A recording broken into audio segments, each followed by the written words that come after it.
It's hard to imagine picking 30 million pounds of pears by hand. But add to that all the work that leads up to harvest, and it's a story you have to see to believe. There's always something to be done in the Harry and David orchards. Even in the winter, the chores start with one of our most important jobs, pruning the trees. Through the winter and the early weeks of spring, a dedicated team prunes more than 700,000 trees by hand, creating light and space for the pears to grow once spring arrives. As we wait anxiously for the first signs of life on the trees, efforts are underway to protect the delicate spring growth from freezing temperatures and early spring frost when the trees are most vulnerable. In early April, when the pear blossoms open and the weather begins to warm, it's time to bring in the bees.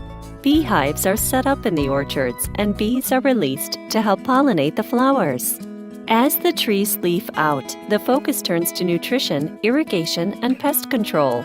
Orchard scouts walk almost 2,000 acres a week, checking each tree and ensuring the overall health of the orchards. Each week, the fruit gets bigger and sweeter. Harvest preparations begin as summer progresses, and once we start, we pick pears for 4 solid weeks. A team of 400 pickers, forklift operators, and semi-truck drivers work together to deliver 650 tons of fruit each day until every last pear is picked. Harvest marks the start of the holiday season at Harry and David. The fruit is delivered to the packing house, and the pears are carefully sorted, wrapped, and packed in gift boxes, all by hand, to make sure they arrive in perfect condition.